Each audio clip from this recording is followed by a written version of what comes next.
in the co-main event, Charles Oliveira defeated Beneil Dariush via TKO in round one. The former champ then made his plea to rematch Islam Makhachev later this year. I believe it's UFC 294 that will take place in Abu Dhabi in October. So that's what he was talking about. Guys, is this the right play? Does the winner of the BMF title, so Poirier versus Gaethje 2, or even Volkanovski, should he beat Yair Rodriguez, do any of them have a chance to spoil the party? Dan, Tom, it's on you.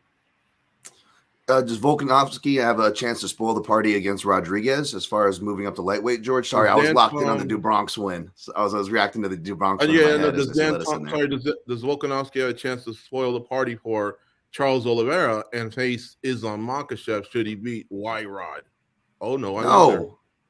No, I love Volkanovski. No, I figured, who would spoil the party would be possibly Poirier Gaethje because of the never-ending, circle of rankings that doesn't get infiltrated for matchups at lightweight, which is no hate. We've had some of the greatest matches, probably the closest that we've had to the 1980s middleweight division of boxing, right? As far as the, the four kings, if you will, you cannot deny Poirier and Gaethje are amongst those, but the champion has a name, and his name is Charles Oliveira. Of course, I have to say that to upset the Islam Makhachev fans and bring his stock back down to earth. Saw John Anik, shouts to Anik, post a poll saying who's the greatest lightweight. I don't know why Makhachev was in there.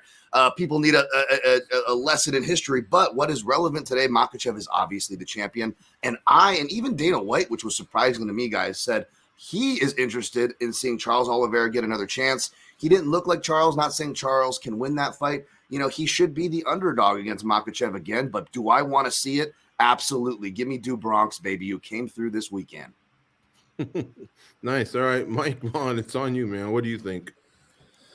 Obviously, this was a great win by Charles Oliveira, and I think he is probably the rightful contender here, right? Like, I know there's a lot.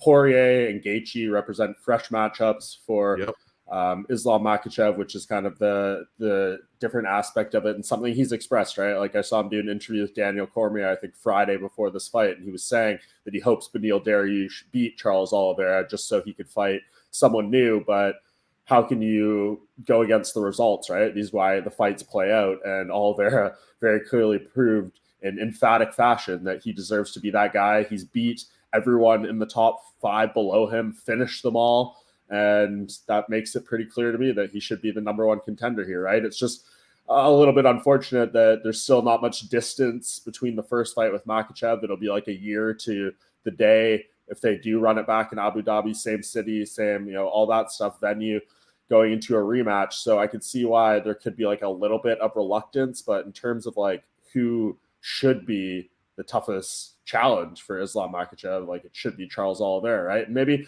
it's a different fight. Like we just got 5 rounds of seeing Islam Makhachev like strike a lot with Volkanovski and just a lot of tape on him, as I'm sure Dan Tom probably appreciates seeing now, that you can pick apart if you're Charles Oliveira's team, and maybe you feel differently going into a rematch here. So to me, he does feel like the guy.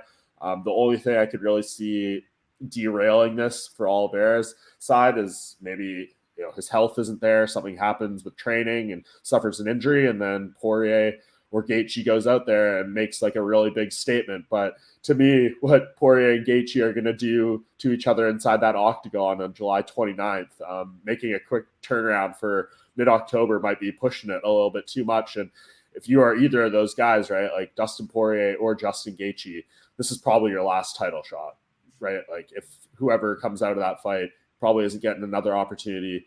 They're each like 0-2, I think, in undisputed title fights. So for them, like they probably want good circumstances. They both had bad experiences already with title fights in Abu Dhabi. So if I'm the winner of that one, I'm like, hey, Charles, go get your win or get your rematch in Abu Dhabi, and then I'll see you sometime first quarter of 2024, maybe in the States where it's a little easier on them.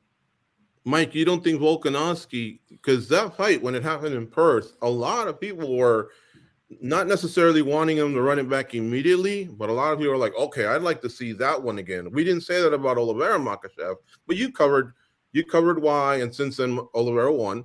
But what about Volkanovski? You don't see anything there? If he does something special with Y-Rod, I'll go there again.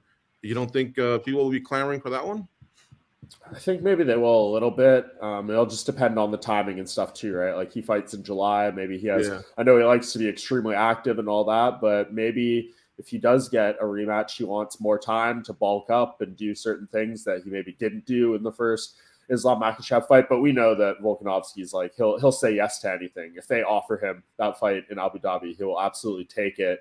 I don't know. Just it's a similar kind of thing as the Oliveira fight, right? Like we just saw that not that long ago, and maybe they want to wait a little longer, let them do a little bit of work. But it's definitely an option, right? Like if you can't get a deal done with Oliveira, he's not available, and Poirier or Gaethje, the timing doesn't work out. Like you have a great plan C there that I think a lot of people would be interested in. So there's no really terrible options here. I just feel like when looking at the lightweight division and what's most intriguing and who's most deserving, like Charles Oliveira has done more than enough, and he is absolutely sensational.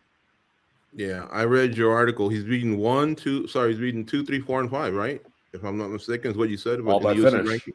Jesus, that's incredible. All right, Goes, how about you, man? What's your take on this subject here? How do you see the lightweight division playing out?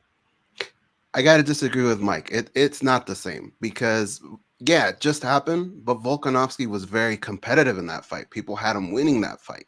It's a different taste that it leaves in your mouth compared to the Oliveira fight, where that one was just clear cut. It does feel like it just happened, but Dana White seems to be keen on Charles Oliveira, and Charles Oliveira got a great win over Beneil Dariush. Beneil Dariush is a tough cat, and he went in there and he handled business, and he proved to a lot of people that say, he folds when the going gets tough. Well, he was on his way to losing that round, but Neil Dariush was winning that round. He turned it around and he won the fight. He got on the mic and he said all the right things. But I just feel like nobody is safe, guys. In the UFC, and especially in this division, you can never really call it because, look, we all know what Poirier and Gaethje are going to do. They're going to go out there and give a great performance. And not just that, it ain't over with that. They're going to pick up the mic, and both guys are really good on the mic. And sometimes you could just win over a crowd. You could win over Dana White. You never know what's going to happen. So I think everything is in play. But if it were up to me, I think Oliveira did something that was pretty amazing that night with Beneil Dariush. I think he deserves it. I don't like some of the things he's saying strategy-wise going into a rematch. But if there's anybody that's kind of proven that they can change things around in their career, it is Charles Oliveira. And somebody in the chat, DC7, he's kind of bringing this up. He says, is Charles the most improved fighter in the history of the UFC from beginning of his career to present day? We actually had a conversation about this last night on MMA Junkie Radio, and we brought up that exact point. This is a dude that started off, win a couple, lose some, win a couple. He was able to turn around his life.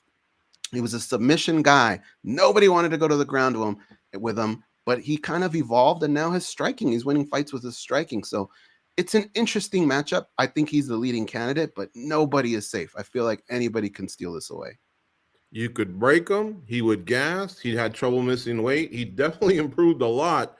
That's definitely one guy that had a turnaround. Dan, go ahead, weigh in. I'll just add something that even though I shut it down pretty hard because I don't see it, it's too unpredictable to predict. As Mike Bond laid out, they have two solid options that they can lay out for Makhachev and Oliveira next if they wanted to, and then wait and do the winner of a Poirier Gaethje, who probably don't mind waiting at this point of their career. But to give credence to the Volk thing you brought up, George, let's not forget that, yes, you brought up fantastic points, and I agree. So we could see that. But another reason why we could see it is because Makhachev himself is hungry for these. That's the reason why we saw the first one, right? We know how much power and pull the Nurmagomedov clan has with the fan base, with the organization, with Abu Dhabi, where Makhachev does his camps. They obviously have a say in it. Look, they even have control of the media. All Khabib had to do was I think get one title defense or win the title. And then he was like, I'm number one pound for pound. And everybody went and trumpeted it. And then he told Islam to say it. Islam goes, I'm number one pound for pound. And then everybody went and ranked Islam pound for pound, even though he doesn't even have the same sample size of Khabib, which is a lower sample size. But Makhachev does want to be great, although he seems to want to go down and fight champions, whereas other lightweight greats who get disrespected in this argument, BJ Penn, who was doing the leg wrap and some of these moves Khabib did over a decade before in the very same octagon, he actually went up in weight to challenge people who at the time and still today are considered all-time greats. So, give respect where respect is due, and I will give respect for Makhachev for that hunger, and that hunger could lead us to that super fight. M in the chat room says, going into their first fight, Oliveira had 3 wars in 18 months prior. Islam was coming off 2 relatively easy wins, so you would assume Oliveira is going to be fresher the next time around. You guys agree with that take? It's definitely possible, right? Like, Yeah, possible. I don't think it's definitely something you consider. And I think, in fairness, kind of what Dan said about Islam as well. Like, I think he would go up to welterweight right now if they offered him a fight with Leon Edwards. He said multiple times he'd like to do it. But yeah, for him, I think he's willing to fight whoever, right? And I think Charles Oliveira at this point is the guy. And for Volkanovski, I think it just puts him in an interesting position, right? Like, you're going to have him go back up again. And if it doesn't go his way, then you have your featherweight champion. He's lost 2 of his last 3 fights. And maybe if he does want to go back up, you have the full commitment. And you could argue it's unfair to the other guys in that division who are trying to vie for a title shot, that the champion is repeatedly absent here. I know he's beaten most of these guys already, but it just kind of skews the landscape a little bit, in my opinion. And before we get too crazy with it, right, let's give respect to Yair Rodriguez. He has a pretty good shot at winning this fight in July, in my opinion, which is obviously the next pay-per-view headliner. So we'll find out very soon here, right? If Volkanovski goes in there and smokes them, I'm sure we'll be revisiting this conversation.